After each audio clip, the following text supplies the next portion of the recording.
Dans l'univers du trading forex, la connaissance est reine. L'un des outils les plus puissants de l'arsenal d'un trader est sa capacité à identifier et à utiliser les niveaux de support et de résistance.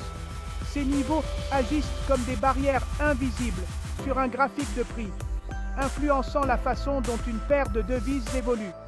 Imaginez un match de tennis où la balle représente le prix d'une paire de devises. Les niveaux de support et de résistance sont comme le sol et le plafond du cours. La balle, ou le prix, rebondit entre ces niveaux, créant des figures et des opportunités que les traders peuvent exploiter.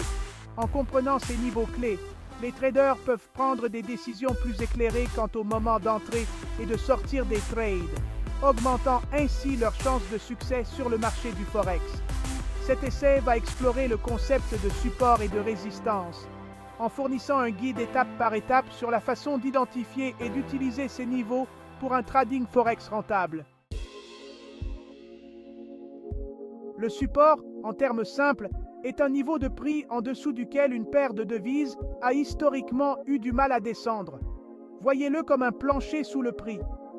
Lorsque le prix s'approche d'un niveau de support, la pression d'achat a tendance à augmenter, l'empêchant de baisser davantage. La résistance, en revanche, est le plafond. C'est un niveau de prix qu'une paire de devises a du mal à dépasser à la hausse. Lorsque le prix s'approche d'un niveau de résistance, la pression de vente s'accentue, le repoussant vers le bas. Ces niveaux ne sont pas arbitraires, ils sont déterminés par la psychologie collective des traders sur le marché. Reconnaître ces zones d'offre et de demande est crucial pour réussir dans le trading forex. Pourquoi ces niveaux ont-ils une telle importance dans le trading forex? La réponse réside dans la psychologie humaine et le sentiment du marché. Lorsqu'une paire de devises s'approche d'un niveau de support précédent, les traders qui ont acheté à ce niveau auparavant peuvent y voir une opportunité d'acheter à nouveau à un prix similaire. Cet afflux d'ordres d'achat crée une zone de demande, ce qui rend difficile la poursuite de la baisse du prix. Inversement, au niveau de la résistance, les traders qui ont vendu précédemment peuvent y voir une occasion de vendre à nouveau à un prix profitable. Cette augmentation des ordres de vente crée une zone d'offre, ce qui rend difficile la rupture du prix à la hausse. Comprendre cette interaction entre l'offre et la demande, dictée par la psychologie des traders, est essentiel pour interpréter et capitaliser sur les niveaux de support et de résistance. Identifier les niveaux de support et de résistance relève plus de l'art que de la science exacte. Les traders utilisent une combinaison d'outils d'analyse technique et de leur propre expérience pour identifier ces zones cruciales.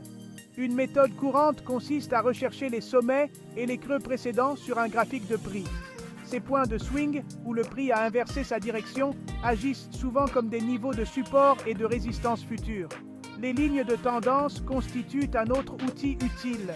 En reliant une série de creux plus hauts, ce qui indique une tendance haussière, ou de sommets plus bas, ce qui indique une tendance baissière, les traders peuvent visualiser la direction générale du marché et identifier les niveaux de support et de résistance potentiels en cours de route.